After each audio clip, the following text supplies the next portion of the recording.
ଖବରଦାର କାହାକୁ ହୁକୁମ କରି କିମ୍ବା ଚାକର ବାକର ଦ୍ୱାରା ଗୁରୁଙ୍କ ସେବା ଶୁଶ୍ରୂଷା କରିବାକୁ ଯାଅ ନାହିଁ। ପ୍ରସାଦରୁ ବଞ୍ଚିତ ହୁଅ ନାହିଁ। ମା' ନିଜ ହାତରେ ଛୁଆ ପିଲାଙ୍କର ଯତ୍ନ କରେ ବୋଲି ଛୁଆ ଉପରେ ଅଶ୍ରଦ୍ଧା ଆସେ ନାହିଁ। ସେଥିପାଇଁ ଏତେ ଭଲ ପାଇବା। ନିଜ ହାତରେ ଗୁରୁ ସେବା କରିଲେ ଅହଙ୍କାର ପତଳା ହୁଏ, ଅଭିମାନ ଦୂରେଇ ଯାଏ, ଆଉ ପ୍ରେମ ଆସେ। ଗୁରୁ ହିଁ ଭଗବାନଙ୍କର ସାକାର ମୂର୍ତ୍ତି, ଆଉ ସେ ହିଁ ଆବସୋଲ୍ୟୁଟ୍।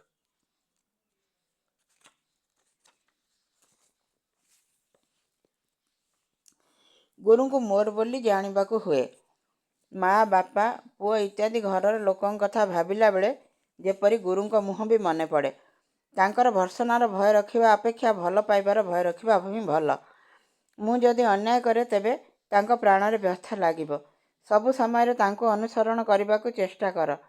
ସେ ଯାହା କହନ୍ତି ଯତ୍ନର ସହିତ ତାହା ରକ୍ଷା କରି ଅଭ୍ୟାସରେ ଚରିତ୍ରଗତ କରିବାକୁ ନିୟତ ଚେଷ୍ଟା କର, ଆଉ ତାହା ହିଁ ସାଧନା।